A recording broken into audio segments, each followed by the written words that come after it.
Chapter 117, Contact. Daxter Guderian, a doctor of the Green Hill Mental Asylum.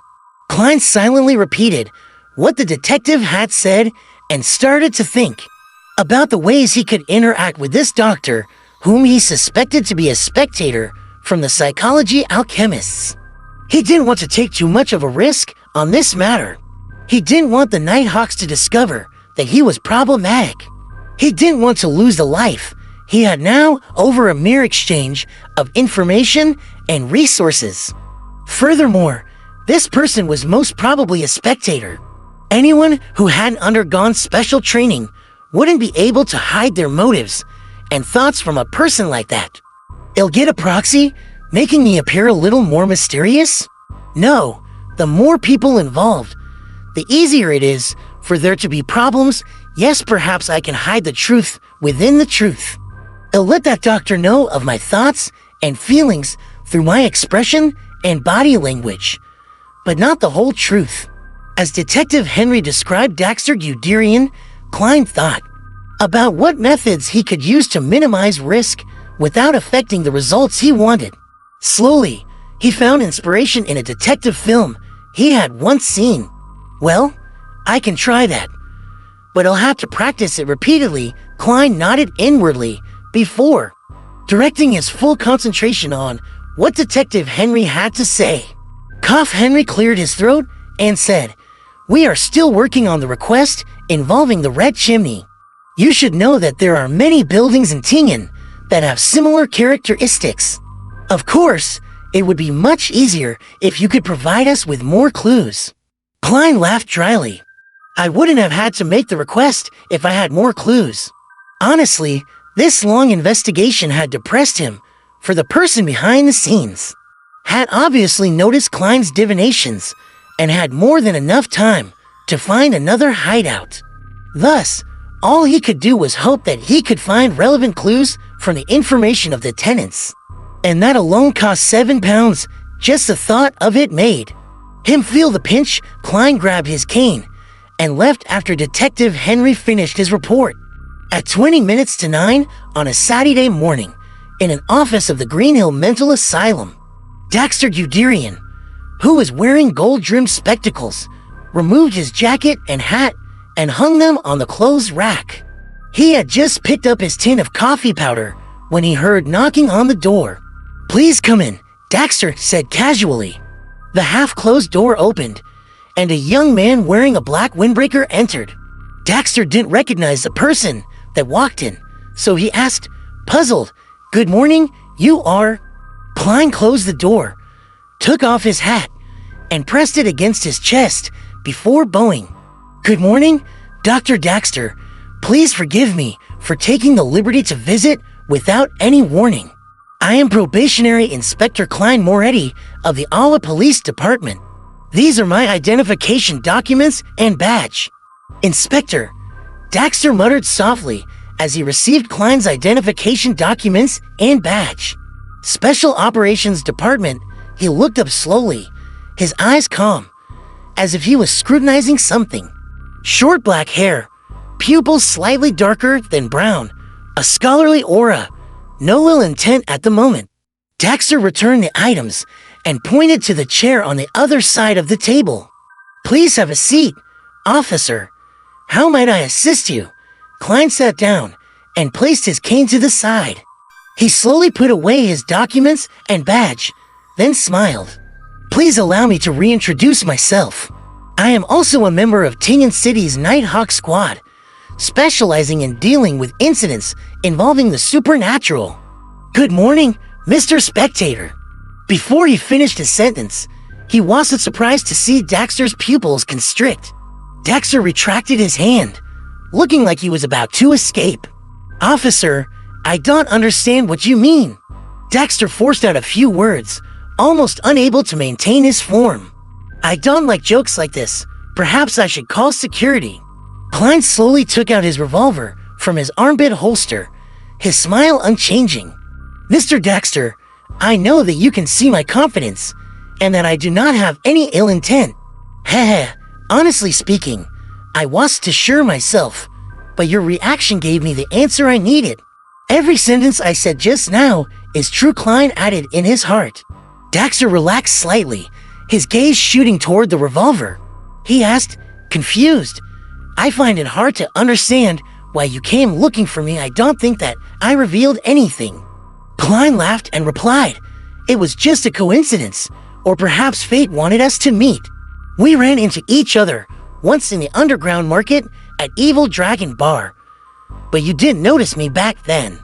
You were smart to purchase the supplementary ingredients for the potion first.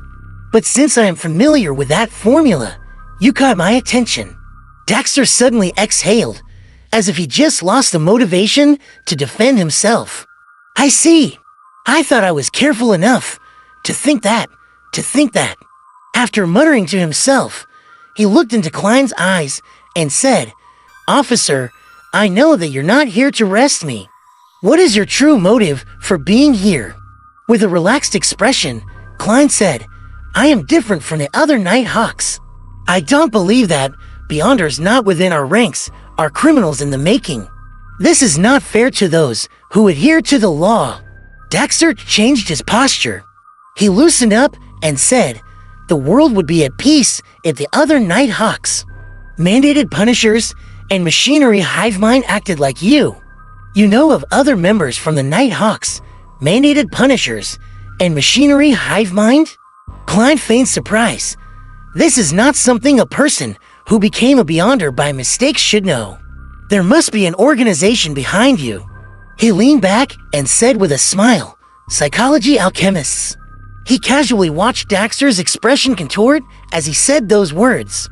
I could see that you were anticipating my answer, yet I still missed the bait and fell into your linguistic trap, Daxter said in frustration.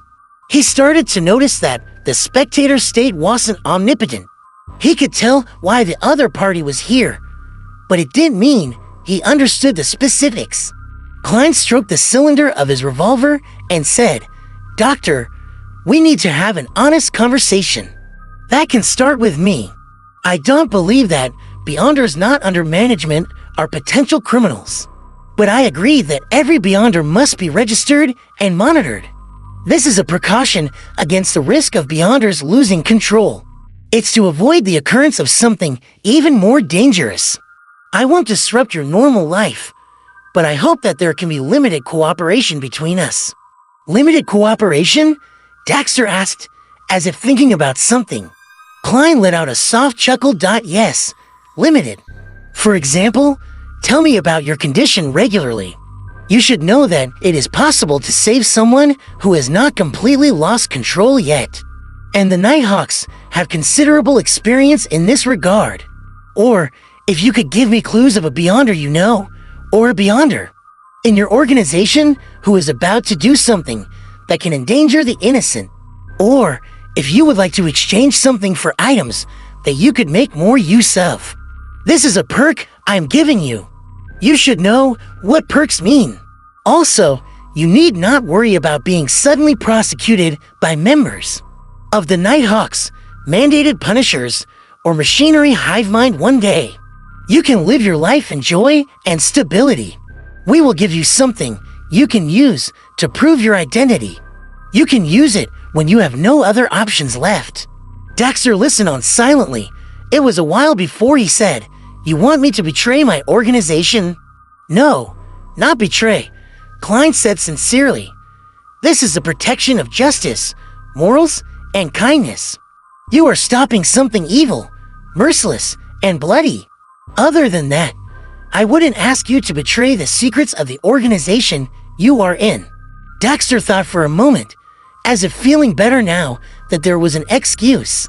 He was silent for a few seconds before he extended his right hand. Here's to a successful cooperation. Klein shook his hand with his free hand and said, A successful cooperation. He paused for a moment before chuckling. Doctor, can you now tell me if you are a member of the Psychology Alchemists? Yes, Daxter nodded. Klein, who hadn't deactivated his spirit vision since he entered, didn't see any changes in the colors of his emotions. Thus he asked discreetly, How did you join the Psychology Alchemists? Daxter looked into his eyes and said, I discovered that there was a patient of this asylum who could see right through me when I was tending to him. His clear mind was nothing like a lunatic. His name is Hood Eugen. Klein committed the name to memory and chatted with Daxter a little longer, deciding on a secret way to communicate and meet up. He didn't exchange matters regarding potions, formulas, and rumors for the time being. At an appropriate moment, he bade farewell and put away his revolver before leaving Daxter's office. Daxter exhaled after he saw Klein's back disappear from his field of vision. He slumped into his chair, feeling a little agonized and little relaxed. 36 Zoutland Street, inside Blackthorn's security company. Seated behind his desk, Dunn swept the area with his gray eyes and asked, "What happened?" Klein, who was late by about half an hour, organized his thoughts and said, "Captain, I found a Beyonder and confirmed that he is a member of the Psychology Alchemists. He's an orthodox doctor and is willing to cooperate with us. I think it's best to maintain the status quo. He can help us learn more about the current condition of the Association of Psychological Alchemy." After pausing for a few seconds, Klein added, "I want to develop him into an informant for the Nighthawks, or a hidden external member." The word informant came from the Intis language. It was created by the Emperor Roselle. Dunn nodded slowly and said, "You handled the situation well, but it would be best to inform me when you face such a situation in the future. Give me that doctor's information and a written account of the way you handled the situation. I will give him something he can use to prove his identity. Also, don't speak of this to Leonard and the rest. Even though they are trustworthy teammates, the protocol clearly requires us to keep this close. You will be in charge of contacting the doctor in the future." Klein exhaled silently and replied with a smile, "All right."